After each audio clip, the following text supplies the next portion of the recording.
મહિલાને ડિજિટલ એસ્ટેટના નામે 3 દિવસ સુધી ભયમાં રાખી ₹60.35 લાખ ટ્રાન્સફર કરાવી લીધા હતા।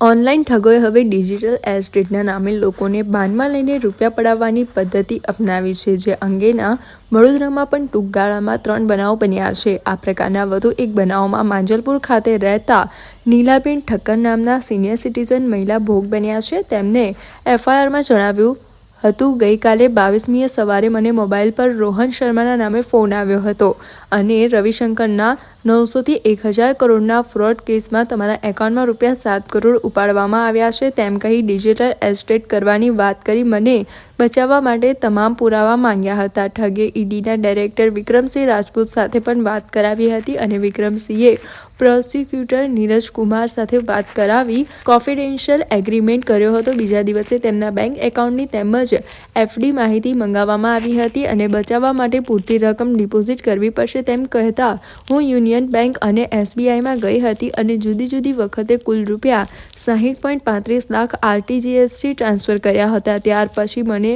પેનલ્ટી સાથેની રકમ પરત નહીં મળતા તેમજ વધુ રકમની માંગણી ચાલુ રહેતા શંકા પડી હતી અને સાયબર સેલને જાણ કરી હતી। બેંકમાં જઈ 30 લાખની 3 એફડી તોડાવી 27 લાખ ટ્રાન્સફર કર્યા હતા। મહિલાનો પુત્ર મુંબઈમાં આઈટી કંપનીમાં કામ કરતો હોવા છતાં ઠગોએ મહિલા પાસે આસાનીથી રૂપિયા ટ્રાન્સફર કરાવી લીધા હતા। મહિલા પાસે ઠગોએ એફડીની માહિતી માંગતા તેણે યુનિયન બેંકમાં 3 એફડી હોવાનું જણાવ્યું હતું, જેથી મહિલાને બેંકમાં જઈ રકમ ટ્રાન્સફર કરવા કહેતા તેણે એફડી તોડાવી ₹27 લાખ ટ્રાન્સફર કર્યા હતા।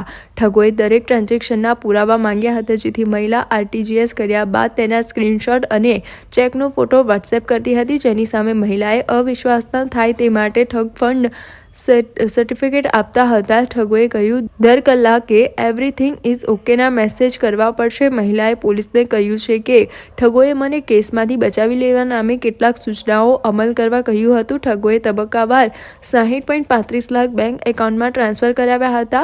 પેનલ્ટી સ્વરૂપે વધુ રકમની માંગણી કરવામાં આવતા વૃદ્ધાને શંકા થઈ હતી। તેમના દ્વારા સાયબર ક્રાઇમ સેલમાં ફરિયાદ કરવામાં આવી હતી। વડોદરા સાયબર ક્રાઇમ યુનિટે આ પ્રકરણ સંદર્ભમાં ગુનો નોંધીને તપાસ આરંભી છે। સમાચારોના સતત અપડેટ મેળવવા માટે લોકમત ન્યૂઝને યુટ્યુબ ઉપર સબસ્ક્રાઇબ કરો, બેલ આઇકોન દબાવો અને અમારી સાથે જોડાયેલ રહો ફેસબુક, ઇન્સ્ટાગ્રામ અને ટ્વિટર ઉપર।